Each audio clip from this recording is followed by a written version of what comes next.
ಇನ್ನು ಹೈಕೋರ್ಟ್ ವಿಭಾಗೀಯ ಪೀಠದಲ್ಲಿ ಸಿದ್ದರಾಮಯ್ಯ ಅವರಿಗೆ ರಿಲೀಫ್ ಸಿಗ್ತಾ ಸಿಎಂ ಪರ ಘಟಾನುಘಟಿ ನಾಯಕರು ವಾದ ಹೇಗಿತ್ತು, ಏಕಪೀಠದಲ್ಲಿ ಆಗದ್ದು ವಿಭಾಗೀಯ ಪೀಠದಲ್ಲಿ ಆಗಿದ್ದೇನು, ಈ ಸ್ಟೋರಿ ನಿಮ್ಮ ಮುಂದೆ.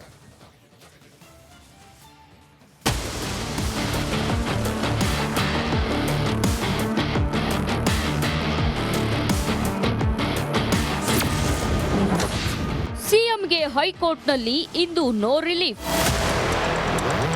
ರಾಜ್ಯಪಾಲರ ಪ್ರಾಸಿಕ್ಯೂಷನ್ಗೆ ಅನುಮತಿ ಪ್ರಶ್ನಿಸಿ ಸಿದ್ದರಾಮಯ್ಯ ಹೈಕೋರ್ಟ್ ವಿಭಾಗೀಯ ಪೀಠದಲ್ಲಿ ಮೇಲ್ಮನವಿ ಸಲ್ಲಿಸಿದ್ರು. ಹೈಕೋರ್ಟ್ ಏಕಸದಸ್ಯ ಪೀಠ ಈ ಹಿಂದೆ ರಾಜ್ಯಪಾಲರ ಪ್ರಾಸಿಕ್ಯೂಷನ್ ನಿರ್ಧಾರ ಸರಿ ಅಂತ ತೀರ್ಪು ನೀಡಿತ್ತು. ಈ ತೀರ್ಪು ಸಿದ್ದು ವಿಭಾಗೀಯ ಪೀಠದಲ್ಲಿ ಪ್ರಶ್ನಿಸಿದ್ರು. ಅದರ ವಿಚಾರಣೆ ಇಂದು ನಡೆಯಿತು. ಸಿದ್ದು ಪರ ಘಟಾನುಘಟಿ ವಕೀಲರಾದ ಕಪಿಲ್ ಸಿಬಲ್, ಅಭಿಷೇಕ್ ಮನು ಸಿಂಘ್ವಿ ವಾದ ಮಂಡಿಸಿದ್ರು. ವಾದದ ಸಾರಾಂಶ ನೋಡೋದಾದ್ರೆ, ಗವರ್ನರ್ ನಿರ್ಧಾರ ತಪ್ಪು.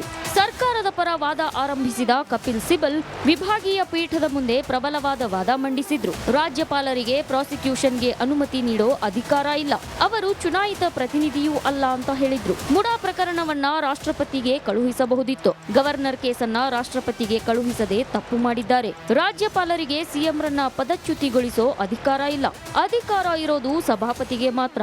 ಹಾಗಾಗಿ ಸಿಎಂ ವಿರುದ್ಧ ತನಿಖೆಗೆ ಆದೇಶಿಸುವ ಅಧಿಕಾರ ಇಲ್ಲ ಅಂತ ವಾದ ಮಂಡಿಸಿದ್ರು. ಮುಡಾದ A4 ಆರೋಪಿ ಭೂಮಾಲೀಕ ದೇವರಾಜು ಪರ ದುಷ್ಯಂತ್ ದವೆ ಕೂಡ ಪ್ರಬಲ ವಾದ ಮಂಡಿಸಿದ್ರು.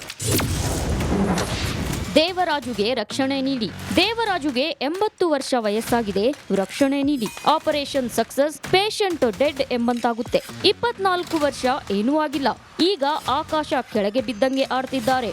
ನಡೆಯಲು ಆಗದ ದೇವರಾಜ್ಗೆ ಇಡಿ ಸಿಬಿಐ ಕರೀತಾರೆ. ಒಂದ ಸ್ಟೇ ಕೊಡಿ, ಇಲ್ಲದಿದ್ರೆ ಸ್ಟೇ ಆಗಲ್ಲ ಅಂತ ನಿರಾಕರಿಸಿ.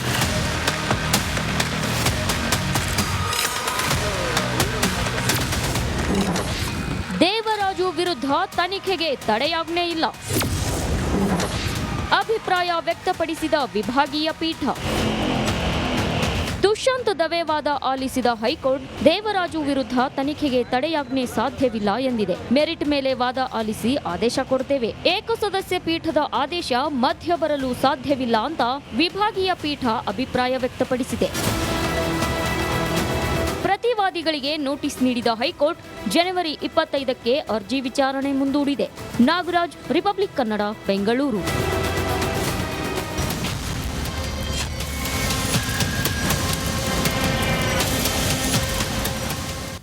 ಎಷ್ಟು ಪ್ರಯತ್ನ ಮಾಡಬೇಕು ಅದನ್ನು ಮಾಡಿದ್ರು. ಆದರೆ ಕೂಡ ಎಲ್ಲರೂ ಕೂಡ ಕಾರ್ಯಕ್ರಮಕ್ಕೆ ಬಂದರು. ಜೊತೆಗೆ DK ಶಿವಕುಮಾರ್ ಅಂತ ಬಂದು ಒಂದು ಕ್ಲಾರಿಟಿಯನ್ನು ಕೊಟ್ಟರು. ನಾನು ಸಾಯುವ ತನಕ ಸಿದ್ದರಾಮಯ್ಯ ಅವರ ಜೊತೆಗೆ ಇರ್ತೇನೆ, ಯಾರು ತಲೆ ಕೆಡಿಸ್ಕೊಳ್ಬೇಡಿ ಅನ್ನುವಂಥ ಮಾತು ಬರಲಿಕ್ಕೆ ಕಾರಣ ಅಂತ ಅಂದರೆ, ಯಾವಾಗ DK ಶಿವಕುಮಾರ್ ಅವರು ಭಾಷಣವನ್ನು ಶುರು ಮಾಡಲಿಕ್ಕೆ ಒಂದು ಪದವನ್ನು ಶುರು ಮಾಡಿ ಮಾತನ್ನು ಆಡ್ತಾರೆ, ಕೂಡಲೇ ಸಿದ್ದರಾಮಯ್ಯ ಅವರ ಹೆಸರನ್ನು ಹೇಳ್ತಾರೆ. ಆಗ ಅವರ ಅಭಿಮಾನಿಗಳು ಈ ಸಮಾವೇಶ ತುಂಬ ಅವರ ಫೋಟೋಗಳನ್ನು ಹಿಡಿದು ಜೋರಾಗಿ ಕೂಗಲಿಕ್ಕೆ ಶುರು ಮಾಡ್ತಾರೆ. ಅದ್ರ ಜೊತೆಗೆ ಈ ಒಂದು ಕಾರ್ಯಕ್ರಮದಲ್ಲಿ ಒಂದು ದೃಶ್ಯಗಳನ್ನು ನೋಡಿದರೆ ಅದು ಕೂಡ ಅಡಂತಿ ದೂರದಲ್ಲೇ ಮದ್ಯದ ಅಂಗಡಿ ಕೂಡ ಇದ್ದಂದ್ರೆ ಸಾಕಷ್ಟು ಜನ ಅಲ್ಲಿಗೆ ಹೋಗಿದ್ರು. ಜೊತೆಗೆ ದೃಶ್ಯದಲ್ಲಿ ನೋಡ್ಬೋದು ಯಾವ ರೀತಿ ಪರಿಸ್ಥಿತಿಯಲ್ಲಿ. Thank you very much. ನಿಜ, ಮದ್ಯದ ಅಂಗಡಿ ದೂರ ಇರುತ್ತೆ. ಒಂದು ವೇಳೆ ಮದ್ಯದ ಅಂಗಡಿಯನ್ನು ಹತ್ತಿರ ಮಾಡ್ಲಿಕ್ಕೆ ಸಾಧ್ಯ ಇದ್ರೆ ಮದ್ಯದ ಅಂಗಡಿನ ಗ್ಯಾರಂಟಿ ಹತ್ತಿರ ಮಾಡ್ತಾರೆ. ಎನಿಹಾವ್, ಭಾಳ ಇಂಪಾರ್ಟೆಂಟ್ ಏನಪ್ಪ ಅಂತಂದರೆ ನನ್ನ ಪ್ರಕಾರ, ಓಕೆ, ಇದರ ಬಗ್ಗೆ ಒಂದು ಸ್ಟೋರಿ ನೋಡ್ಕೊಂಬಿಡೋಣ. ಇವತ್ತು ಏನಾಯಿತು, ಹಾಸನದಲ್ಲಿ ಕಾಂಗ್ರೆಸ್ ಸಮಾವೇಶದ ಕಂಪ್ಲೀಟ್ ರಿಪೋರ್ಟ್ ಒಂದು ಕೊಟ್ಟುಬಿಡ್ತೀನಿ. ಅದರ ನಂತರ ಕೆಲವು ವಿಚಾರಗಳು. ಸಿದ್ದರಾಮಯ್ಯ 2.5 ವರ್ಷ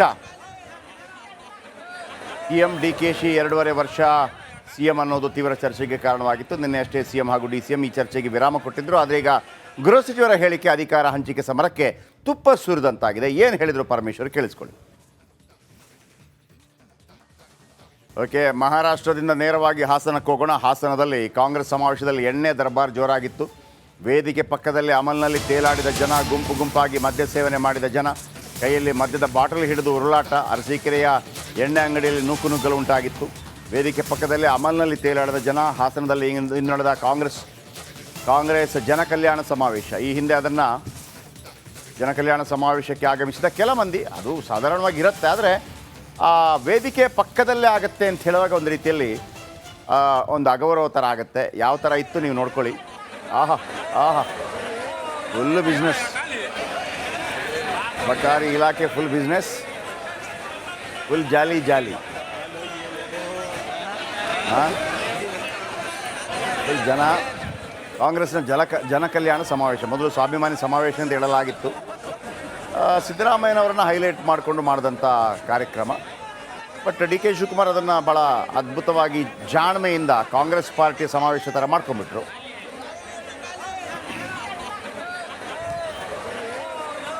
ಓಕೆ, ಖುಷ್ವಂತ್ ನಮ್ಮೊಂದಿಗೆ ನೇರ ಸಂಪರ್ಕದಲ್ಲಿದ್ದಾರೆ. ಖುಷ್ವಂತ್, ಮೊದಲಿಂದ ಕೂಡ ಒಂದು ಸ್ವಲ್ಪ ಅಪ್ಡೇಟ್ ಕೊಡಿ ನನಗೂ ಕೂಡ, ಏಕೆಂದರೆ ಒಂದು ರೀತಿಯಲ್ಲಿ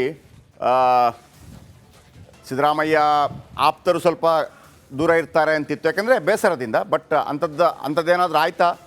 ಡಿ ಕೆ ಶಿವಕುಮಾರ್ ಅವರು ಅದರ ಏನು ಎಲ್ಲವನ್ನು ಕೂಡ ಹೈಜಾಕ್ ಮಾಡಿದ್ರು ಅಂತ ಏನಾದರೂ ಬೇಸರ ಕಂಡು ಬಂತ? ಮತ್ತು ಡಿ ಕೆ ಶಿವಕುಮಾರ್ ಅವರ ಭಾಷಣ ಕೇಳಿದೆ, ಭಾಳ ಅದ್ಭುತವಾಗಿತ್ತು. ಯಾಕೆಂದರೆ ಮೈಸೂರಲ್ಲಿ ಹೇಳಿದ್ದೀನಿ, ಈಗ ಹೇಳ್ತಾ ಇದ್ದೀನಿ, ಸಾಯೋ ತನಕ ನಾನು ಅವ್ರ ಜೊತೆ ಇರ್ತೀನಿ ಅನ್ನುವಂಥ ಮಾತನ್ನು ಹೇಳಿದ್ದಾರೆ. ಜೊತೆಗೆ ಕೊನೆಗಳಿಗೆ ಎಲ್ಲಿ ಆದಂಥ ಈ ಎಣ್ಣೆ ಪಾಲಿಟಿಕ್ಸು, ಪ್ಲೀಸ್ ಎಕ್ಸ್ಪ್ಲೇನ್.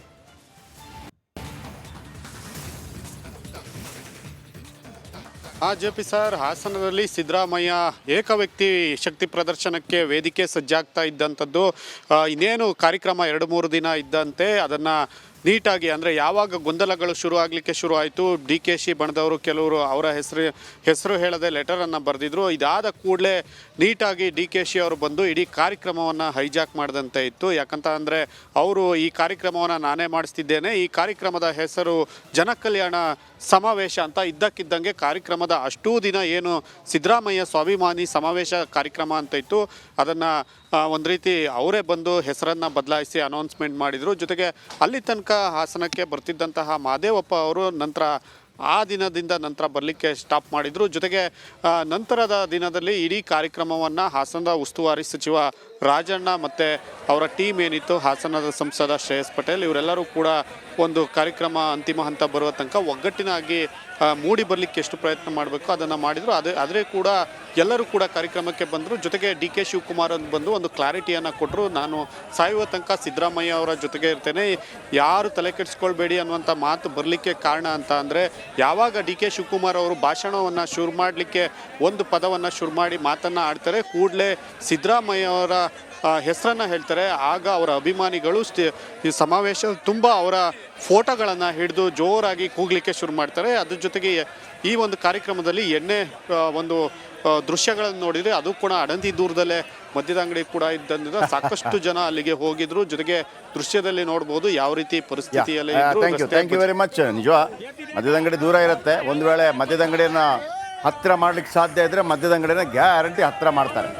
ಎನಿ ಹಾವ್, ಭಾಳ ಇಂಪಾರ್ಟೆಂಟ್ ಏನಪ್ಪ ಅಂತಂದರೆ ನನ್ನ ಪ್ರಕಾರ, ಓಕೆ, ಇದರ ಬಗ್ಗೆ ಒಂದು ಸ್ಟೋರಿ ನೋಡ್ಕೊಂಬಿಡೋಣ. ಇವತ್ತು ಏನಾಯಿತು ಹಾಸನದಲ್ಲಿ ಕಾಂಗ್ರೆಸ್ ಸಮಾವೇಶದ ಕಂಪ್ಲೀಟ್ ರಿಪೋರ್ಟ್ ಒಂದು ಕೊಟ್ಟುಬಿಡ್ತೀನಿ. ಅದರ ನಂತರ ಕೆಲವು ವಿಚಾರಗಳು. ಸಿದ್ದರಾಮಯ್ಯ 2.5 ವರ್ಷ